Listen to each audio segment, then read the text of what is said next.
Fala pessoal, JP aqui, ó, sou o Canarinho na área. Hoje um pouquinho diferente, João que abre, que tá sempre aqui com vocês. Ele não está aqui por quê? Porque hoje a gente vai falar apenas da convocação da seleção para a próxima janela da Copa do Mundo. Então faz o seguinte, ativa o sininho, dá o seu like, segue a gente que a gente vai trazer aqui em primeira mão tudo que a gente viu e ouviu hoje da convocação de Dorival Júnior, 27 de setembro. Roda a vinheta.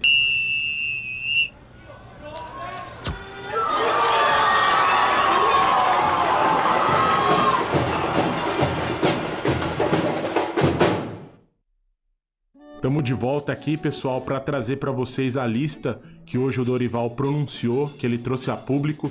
Assim, a gente pode dizer que não tem grandes novidades, mas é legal a gente poder trazer, falar e aqui comentar alguns desses nomes, né? Primeiro a gente vai trazer a informação, os jogos. Os jogos vão acontecer agora em outubro, na primeira quinzena, né? Então no dia 10, o Brasil viaja até Santiago, no Chile, para enfrentar aí os donos da casa. E logo na sequência ele vai para Brasília, que vai vir para enfrentar o time peruano, a seleção do Peru. São os dois lanternas da competição, 9º e 10º colocado. Então o que a gente espera? A gente espera nada mais nada menos do que 2 vitórias para o Brasil poder sair ali do incômodo 5º lugar que a gente está nesse momento. É uma campanha muito abaixo da expectativa. Tivemos aí mudanças de treinador ao longo desse um ano aí de campanha, e a gente espera que daqui para frente tudo possa ser diferente aí com o Dorival podendo conduzir o time aí, o selecionado brasileiro para mais uma Copa do Mundo, né? E como eu havia falado para vocês, aqui é uma seleção com poucas caras novas, né? Mas o que o Dorival vem fazendo? Ele vem trabalhando numa manutenção daquela estrutura que ele acha ideal e que até então a gente não viu grandes novidades, um grande futebol, né? Nesses primeiros 10 jogos que ele teve, né? Lembrando que a única derrota que ele teve foi justamente o último jogo contra o Paraguai, 1-0 lá em Assunção, na rodada anterior aí dessas eliminatórias, né? O treinador ele vem fazendo algumas variações, mas ele tá mantendo aquilo que ele entende como uma coerência, né, para essa sequência aí de jogos. Então, assim, novidades como a gente fala, não tem, mas um ou outro jogador que aparece, mas são nomes já ali, em quem acompanha de perto a seleção, falados, discutidos assim nas mesas de bares. Então, assim, não temos aquele nome, aquele coelho na cartola, fala, pô, esse cara vai resolver a seleção e ninguém tava imaginando. Não tivemos até o momento, né? Mas acho que sem muita enrolação, a gente vai passar a lista aqui com vocês e depois eu vou fazer alguns pequenos comentários de jogadores aí, de nomes que a gente entende que é uma novidade, né? Então, os goleiros, né? Passando pelos goleiros, a gente teve o Alisson do Liverpool, o Bento do Al-Nassr, o Ederson do Manchester City. Então são 3 goleiros que já vêm aí da última janela, né? Então foram os convocados da lista do mês de setembro. 2 deles também são goleiros já oriundos de 2 Copas do Mundo, né? Que é o Alisson e o Ederson. Mas aí fica aquela questão, né? Nas redes sociais, nas conversas com os amigos, a titularidade do Alisson. O que ele faz pelo Liverpool, a gente entende como algo no nível de excelência. O que ele faz na seleção brasileira, assim, deixa a desejar. Por que deixa a desejar? Ele não... Na Copa América a gente viu e pôde novamente conferir que ele não é um especialista em pênaltis. Ele tem muitas dificuldades ali quando a bola para sair jogando com os pés, né? Na verdade, acho que a palavra certa nem é dificuldade, né? Ele passa ali uma certa insegurança pro torcedor. Então, assim, a gente tem dúvidas se com o Alisson a gente tá bem seguro. E um outro ponto, né? Ele é o famoso chama-gol. A quantidade de gols que o Brasil vem tomando ao longo dos tempos, que são gols indefensáveis, aumentou muito com o Alisson, né? Então, porque assim, o Alisson, ele consegue fazer boas e grandes defesas, mas aquele chute espetacular, ele não faz um milagre, né? Que a gente espera. Então, assim, vamos ver se o Dorival vai manter, mas ao que tudo indica, o Alisson deve permanecer como titular aí da seleção.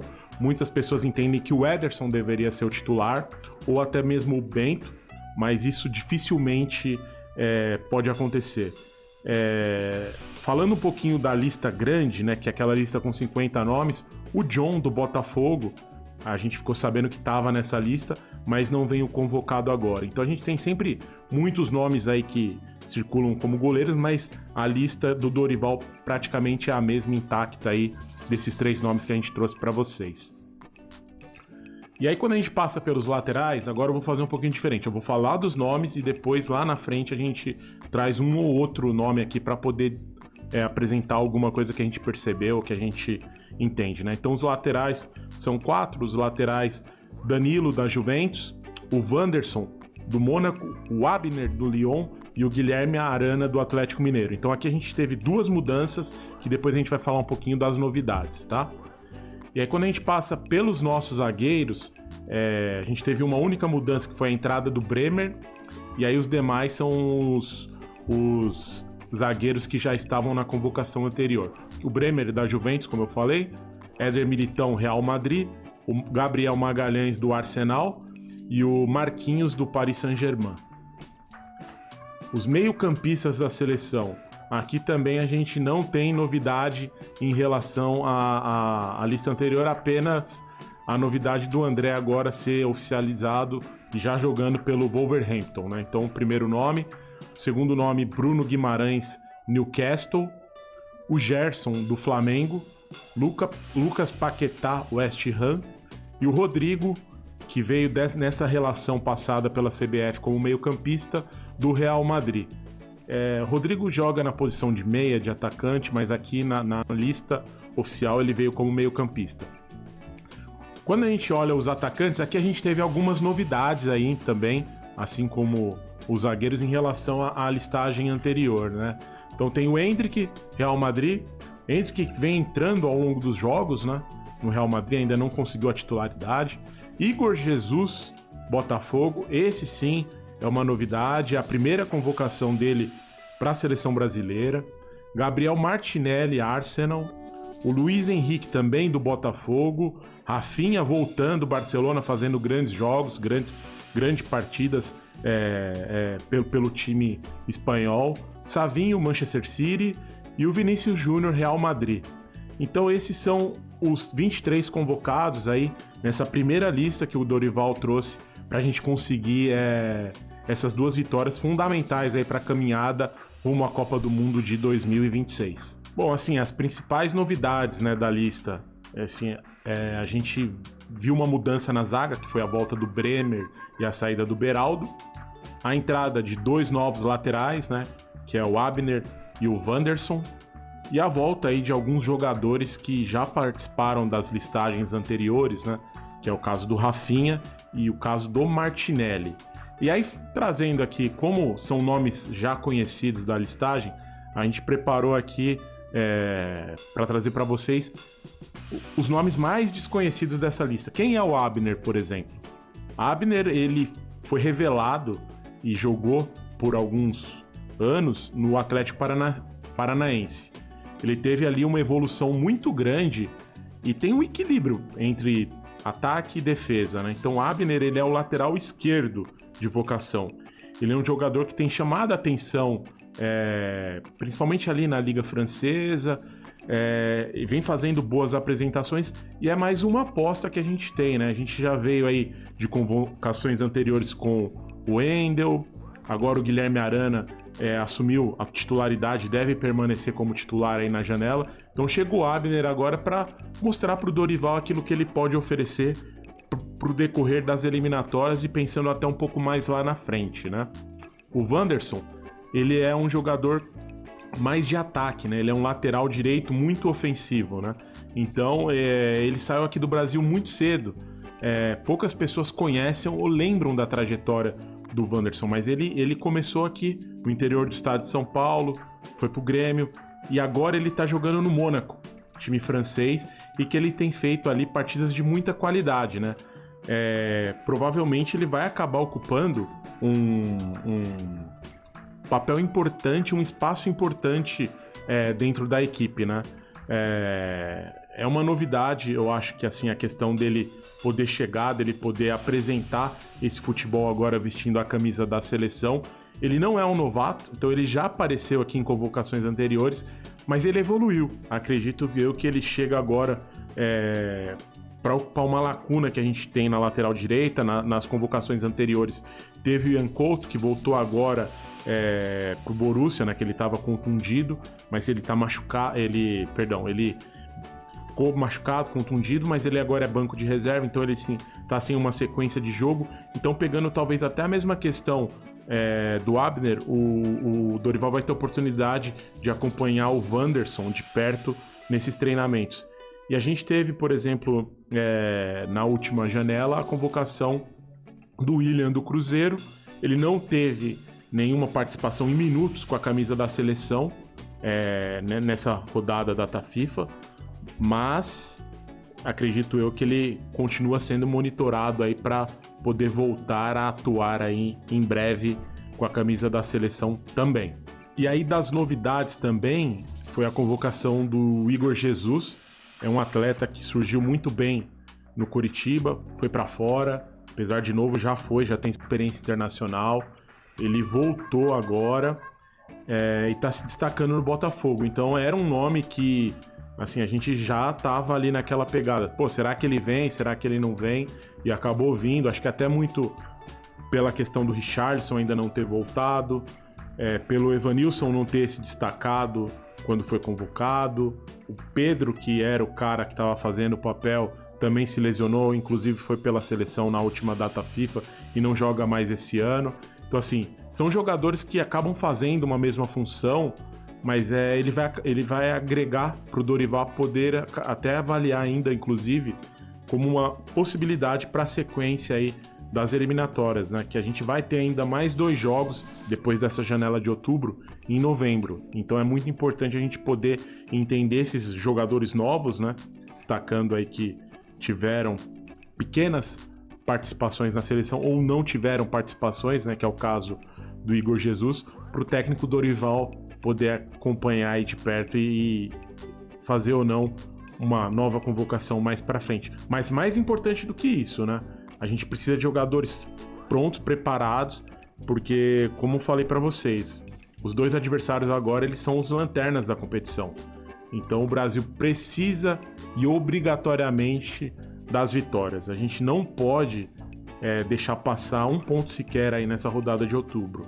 Então 6 pontos são fundamentais aí para a tranquilidade da seleção, para a tranquilidade do treinador e para que a gente possa evoluir ainda em 2024. Que o Brasil aí ao longo desses 10 jogos com o Dorival esse ano fez muito pouco, né? Deixou muito a desejar.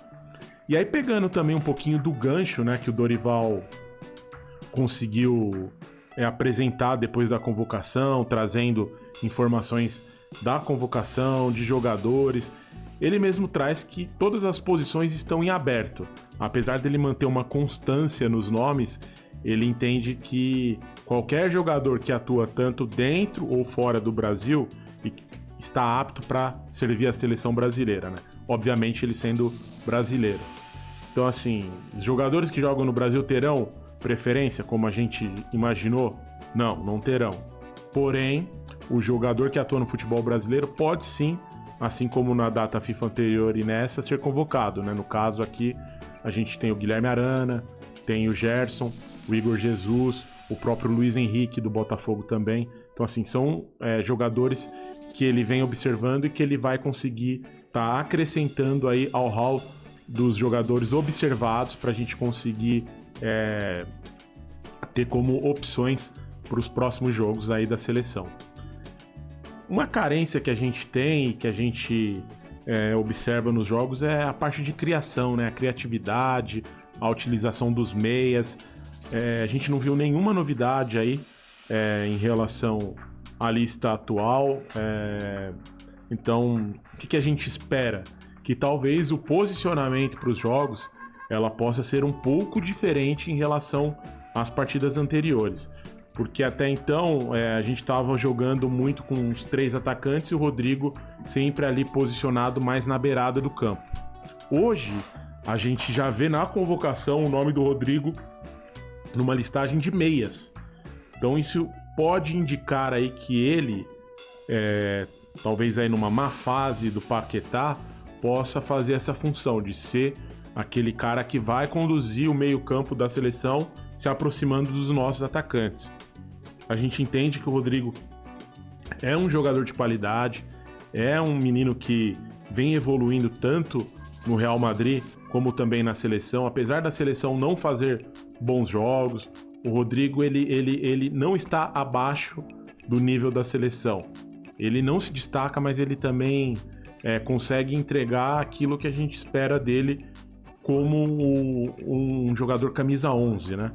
Mas agora, talvez ele vindo para camisa 10, ele pode evoluir ainda mais, que talvez a gente sabe que o trio de ataque do Brasil, ou a dupla de ataque, são jogadores que podem decidir uma partida, mas que muitas vezes a bola não chega redonda. E talvez o Rodrigo fazendo ali, sendo utilizado como meia, a gente entende e acredita que ele possa agregar aí para a gente conseguir melhorar e evoluir nessa relação entre o que a gente não tem feito, que sempre foi uma qualidade do Brasil, que foi a criação daquilo que o Rodrigo pode oferecer para nós nesse momento, né? E assim, por que a gente tá falando dele, né? O Rodrigo, ele tem uma característica aí muito única dele mesmo, dele se adaptar, né, às várias funções que ele pode exercer dentro de um time de futebol, né? A gente vê a questão do Real Madrid, que hoje tem ali inúmeros craques, né, na parte principalmente ali da frente, e ele continua ali com a posição de destaque dele, sendo titular. Então, a questão dele ter uma liberdade para que ele possa usar a experiência que ele já tem, apesar de ser novo ainda, em fazer essa condução do meio-campo da seleção, acredito eu que um ajuste, uma coordenação, principalmente de profundidade, vai ser fundamental para ele atingir na seleção o que a gente entende que ele pode render ainda, né? É um tipo de jogador que gosta muito de jogar com a bola no pé, né? Então, no meio-campo ele vai ter mais ainda essa possibilidade. A bola passa mais pelos meios do que pelos atacantes. Então, se a gente pegar a minutagem do Rodrigo em campo e a minutagem que ele tem com a bola no campo, no meio-campo vai render mais do que no ataque. E a facilidade que ele tem de penetração, de chegar junto aos atacantes, pode fazer com que ele também estique ainda mais o campo, né? E essa possibilidade aí de criação, ela aumente. Eu acho que é tudo que a gente, como torcedor, imagina, é o que a gente quer. E aí, agregado a tudo isso que ele vem fazendo no Real Madrid, a gente tem um outro fator que vem da Espanha também, que é a volta do Rafinha, né? Que tá fazendo uma temporada, um início de temporada excelente no Barcelona. E a gente tem essa possibilidade aí de ter ele ali também perto do Rodrigo, junto aos atacantes, para fazer ali uma condução bacana de jogo, para ver se a gente consegue desenrolar, porque até então a gente teve muitos problemas efetivamente ali nesse elo de ligação meio-ataque. A gente não conseguiu produzir na vitória contra o Equador, a gente não conseguiu fazer um bom jogo contra a seleção paraguaia e veio a derrota. Então, assim, a gente acredita que essa convocação um pouco diferente no posicionamento dos jogadores vai fazer a gente ter talvez aí uma condição um pouquinho melhor do que na janela aí de setembro. E assim, a gente tá falando aqui de nomes, de jogadores, e é até precipitado, né, a gente falar do trabalho do Dorival, a gente sabendo que carece, né, de entrosamento, mas a seleção, ela desperta, sim, alguns alertas, né, pro técnico, e a gente entende que no futebol brasileiro, se a gente não fizer essa correção o quanto antes, o Dorival vai chegar muito pressionado aí no final do ano e dificilmente ele vai conseguir ter sequência aí no trabalho da seleção por conta da pressão que já existe aí, tanto por parte da imprensa, da torcida, lembrando sempre dos últimos resultados, né? Então, falamos dos 10 jogos que ele teve apenas uma derrota, ok. Mas dos 9 jogos que nós tivemos, talvez 2 a gente teve lampejos de grande futebol, né? Que foi na vitória contra a Inglaterra em amistoso ainda no primeiro semestre e no jogo contra o Paraguai na Copa América. Os demais jogos, inclusive o empate que a gente arrancou da Espanha, são jogos protocolares, né? Não foram grandes exibições aí da seleção e que deixa muito a pulga atrás da orelha. Aonde essa seleção pode chegar? Como ela pode chegar, né? Então, assim, a gente entende que a rodada agora ela é fundamental para o Dorival ter as certezas que ele precisa para a gente conseguir evoluir como seleção, atingir aí um nível de excelência ou até mesmo de evolução tática, prática dentro do campo de futebol, para a gente imaginar aí um final de ano mais tranquilo. A gente lembra vocês que essa rodada agora de outubro ela vai ser a 9ª e 10ª rodada, então atingimos agora, nesse jogo com o Chile, a metade da convocação, a metade das eliminatórias da Copa, e como a gente falou no penúltimo EP que a gente fez, o Brasil nunca teve uma pontuação tão baixa como a gente está tendo nessa rodada, nessa campanha de agora, né? Então, assim, não vamos atingir a pior participação que foi 2010, que foram 15 pontos. Chegaremos no máximo a 13 pontos, caso vencemos, espero que vença o Chile. E então, assim, não tem muito o que falar, né? Mas a gente tem muito o que fazer, acho que trabalhar para a seleção poder rapidamente fazer um segundo turno aí que não nos deixe numa situação tão ruim quanto esse primeiro turno. Então, pro final do ano a gente tem mais 2 jogos em novembro, que vai ser Caracas, Venezuela contra os donos da casa, e depois um estádio ainda a definir, muito provavelmente Norte e Nordeste, o jogo contra o Uruguai. E aí depois a gente só volta em 2025. Então acho que é assim, a gente trouxe aqui um pouquinho da convocação, tem a lista, os nomes, falamos aqui de novos jogadores, até porque a gente entende que os jogadores que já estão sendo convocados já é de conhecimento de quem acompanha o canal, de quem acompanha a seleção. E a gente espera que vocês possam aí nos comentários falar um pouquinho desses nomes, o que vocês acharam, o que vocês entendem como o caminho que a seleção deve percorrer para voltar aí a conduzir as eliminatórias, né, e não ser conduzida, ficar aí no meio de tabela. E é isso. Então, volto aqui para pedir para vocês aí acessarem o canal, dar o like, seguir, ativa o sininho, convida um amigo. A gente está sempre aqui trazendo informações da seleção. A gente sempre fala, né? O momento não é bom, mas a gente confia muito na trajetória, no processo. Fazemos as críticas aqui quando necessária para o time, para o Dorival, mas a gente está fechado aqui e acreditando sempre numa evolução para o Brasil voltar a ser protagonista não só nas eliminatórias, como no futebol mundial. Então é isso, galera. Aqui foi um EP mais curto, só para trazer essas informações, para a gente conseguir demonstrar para vocês em tempo mais real a convocação da seleção. E lembrando, aquilo que a gente também sempre fala, muito provavelmente até a estreia da data que será contra o Chile, essa lista deve ter uma ou outra modificação, porque sempre tem um jogador que acaba se contundindo e acaba ficando de fora da lista, beleza? Então o JP aqui agradecendo, tamo junto, vamos Brasil, um abraço a todos.